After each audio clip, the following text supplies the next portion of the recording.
아버지 그 아브라함과 마찬가지로 이 아들 이삭도 그 흉년을 이제 경험을 합니다. 살면서 고난을 우리가 피할 수 없듯이 천재지변도 피할 수 없나 봅니다. 제가 어린 시절에 물난리를 이제 경험을 했는데 지금도 뭐 이런 물난리는 잊을만 하면 또 재현이 되죠. 그리고 뭐 전염병도 그렇죠. 우리가 코로나 같은 강한 질병을 처음 경험해서 그렇지, 실은 이 전염병은 그전에도 있었고, 사스가 있었고, 신종플루 있었고, 스페인 독감, 패스트, 천연두, 흑사병 등 인류는 이 전염병과 함께 살고 있었던 것입니다. 저는 14년 전인가요? 한 15년 전인가요? 신종플루에 감염된 적이 있었는데 3일을 그냥 알아 누웠습니다. 먹으면 이렇게 토를 할 정도였고, 그래서 이제 약을 이제 그 치료를 받기 위해서 여기 삼성 서울병원에 갔었는데 당시 완전히 아비규환이었습니다. 거기 그 병원 바깥에까지 의료진들 나오고 사람들 줄 길게 서고, 결국은 거기서 약을 받지도 못했어요. 너무 붐벼가지고 오히려 거기다가 그냥 병이 더 심해지겠더라고요. 다행히 이제 타미플루를 어떻게 잘 구해가지고 먹고 나왔는데, 이번 코로나를 저도 꽤 오랜 시간 잘 버티다가 2월 말이었죠? 2월 말이었죠. 갑자기 이제 정부에서 방역을 이렇게 풀 때 아이들 이제 신학기가 시작이 되지 않았습니까? 신학기 시작이 되면서 그때 이제 둘째가 이제 입학을 하면서 학교 가서 이제 걸리더니 저도 걸렸는데 정말 많이 아프더라고요. 몸살 굉장히 심했는데, 그런데 신종플루만큼은 아니었습니다. 코로나는 약국에서 파는 이제 보통 몸살 감기약 먹고 그냥 나았어요. 의외로 저는 또 이렇게 코로나를 다행히 잘 넘겼습니다. 그러니까 우리가 살면서 예수를 믿는다고 하더라도 예수 믿는 사람만 코로나가 알아서 이렇게 쏙쏙 이렇게 피해가고 천재지변이 피해가고 그런 것이 아니라, 똑같이 우리가 이 땅에 살면서 겪는 일을, 모든 사람이 겪는 그 일을 우리 믿는 자도 겪습니다. 이삭은 믿음의 조상 아브라함의 사랑하는 아들이었지만은, 그렇다고 해서 그 이삭에게 흉년이, 너는 믿음의 조상 아브라함의 자식이니까 흉년이 이삭만 쏙 피해가지고 다른 곳으로 가고 그러지 않는다라는 거죠.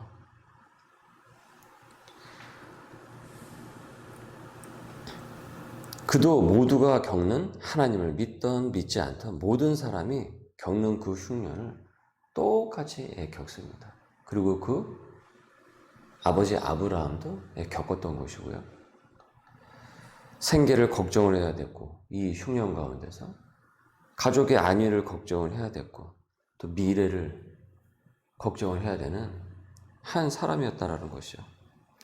그렇게 하나님을 믿는데 왜 내가 흉년을 만나냐? 왜 이런 힘든 일이 나에게 벌어지느냐? 왜 병에 걸리냐? 왜 실패하는가? 왜 가정에 안 좋은 일이 생기는가?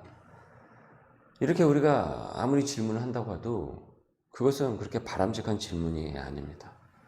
그렇게 물어도 이렇게 답을 명쾌하게 얻기가 어려울 것입니다. 김동원 목사님이 그 암에 걸리셨죠?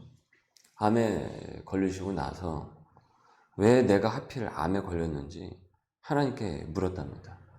그리고 이내 왜 너라고 암이 피해가야 하냐, 그와 같은 답을 얻었다고 해요.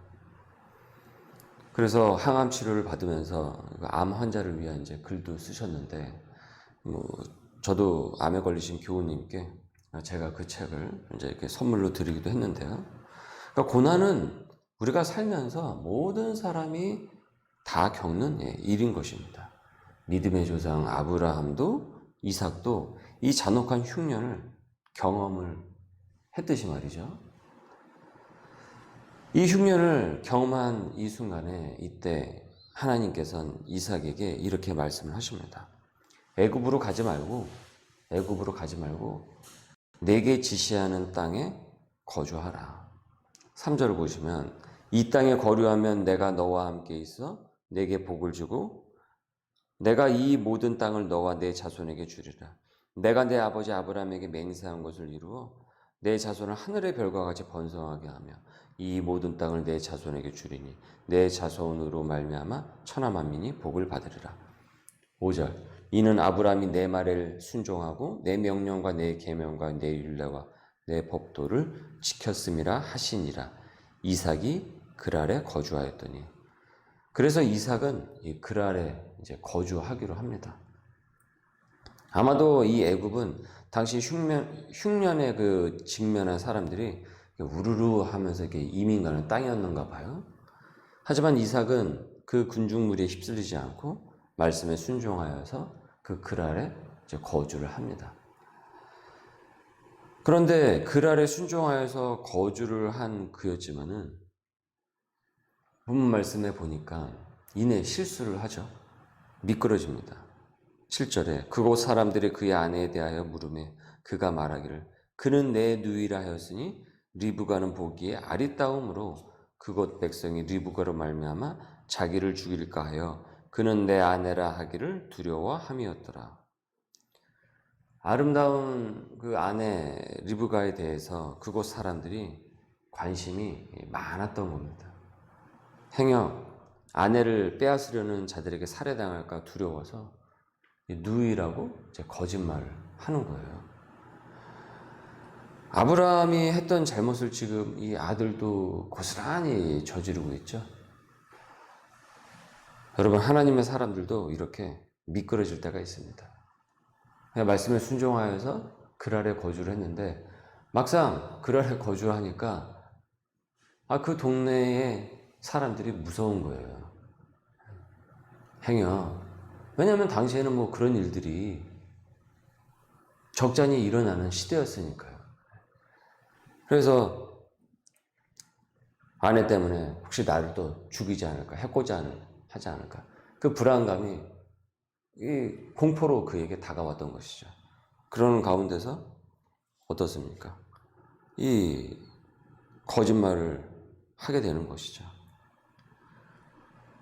이렇게 하나님의 사람도 고난 앞에서 시련 앞에서 실수와 잘못을 저지르기도 합니다. 하나님의 사람도 하나님을 믿는다고 하고 그 믿음의 모습을 보이면서 순종하는 그 순간에도 어느 순간 그 길을 가다가 그 사람들도 철인이 아니기 때문에 매번 우뚝 서지 못할 때가 있어요. 지금 이삭도 그런 것입니다. 하지만 하나님께서 이후에 9절에서 보듯이 그랄의 아비멜렉 왕이 이삭의 아내임을 알아차리게 된 그 일을 통해서 그가 그 땅에서 어떻습니까? 이 보호를 이제 받게 됩니다. 그러니까 누구도 리브가를 탐하지 못하도록 이 법령을 공포를 한 것이죠. 그러니까 누구나 겪는 흉년의 시기를 지나고 애굽으로 가는 그 분위기에서 그 분위기에 휩쓸리지 않고 말씀에 순종을 하다가 그 위기를 만난 이삭이었던 거예요. 하지만 고난 가운데서도 그가 그 고생스러움에 무너지지 않도록 하나님께서 그의 실수와 그 잘못을, 그 허물을 덮어주시고 그의 길을 하나님의 그 길로 갈 수 있도록, 소명의 길로 갈 수 있도록 인도를 하신 것입니다. 그가 소명의 길에서 이탈하지 않도록 택하신 그 이삭을 인도하고 있다라는 것이죠. 인도하고 계시다라는 것이죠. 고난 가운데 이삭은 꿋꿋하게 하나님께 순종하면서 다시 하나님의 그 언약을 바라보면서 그 언약을 어기지 않고 그 주어진 길을 다시 가고 있습니다. 우리가 지금까지 이 고난의 길을 걷고 그러면서 그래도 이 고난 가운데서 내가 그래도 하나님의 뜻에 순종을 해야지 하면서 살아가려고 애를 많이 쓴단 말이에요. 특별히 이 코로나, 이 격변기 이 시대를 지나면서 그런 순간들이 많이 있지 않았습니까? 그런데 말씀에 순종하면서 가려고 애를 쓰는데 그 가운데서 위기 앞에 있을 때 여러분 아시겠지만 미끄러진 적 있으셨잖아요. 넘어진 적 있었잖아요. 그러면서 그런 자괴감이 들지 않았습니까? 내가 진짜 믿음의 사람인가? 하나님의 사람인가? 내가 말씀에 순종하는 사람인가? 그런데 하나님께서는 그 허물과 실수를 덮어주시고 택하신 그 소명인들을, 택하신 그 하나님의 백성들을 다시 손을 잡아서 일으켜 세워 주시는 것입니다. 미끄러진 그 자들을. 그 가운데 실수도 있었고 앞으로 또 어떤 일들이 펼쳐질지 모르지만 그럼에도 우리가 꿋꿋하게, 지금 오늘도 우리가 꿋꿋하게 어제 실수와 잘못을 했다고 하더라도 그래도 오늘 다시 꿋꿋하게 우리가 소명의 길을 갈 수 있는 것은 하나님께서 나와 함께 하심을 우리가 깨닫기 때문에 그런 것입니다. 이삭도 깨달은 것입니다. 이 순간에 다시 야, 우리 아버지가 했던 잘못을 내가 또다시 또 이렇게 저지르고 있구나. 그런데도 하나님께서 그 언약을 그 언약을 기억하시고 그에게 그 언약을 기억을 하시면서 그를 끝까지 인도해 내신 것입니다. 여러분, 그래서 우리가 하나님을 믿는 것을 은혜라고 하는 것입니다. 만약에 하나님께서 우리에게 율법으로만 다가오셨다고 한다면 사실 우리는 그 길에서 이탈할 수밖에 없습니다. 미끄러진 채 내동댕이 쳐질 수밖에 없습니다. 때로 힘에 겨워 미끄러워져도 일으키시는 그 하나님을 우리가 오늘도 바라보면서 오늘도 꿋꿋하게 그 소명의 길을 일구는 우리 하나님의 백성들 될 수 있기를 주님의 이름으로 소망합니다. 기도하겠습니다. 오늘도 어김없이 나를 인도하시는 하나님, 이를 믿고 고난 속에서도 소명의 길을 걸어가도록 함께하여 주시옵소서. 때로 말씀에 순종하여 가다가 미끄러질 때도 있사오나 그럼에도 손을 잡아 일으키시는 주님이 있음을 깨닫게 하여 주옵소서. 주님, 오늘도 그 하루를 시작합니다. 예수님의 이름으로 기도드립니다. 아멘.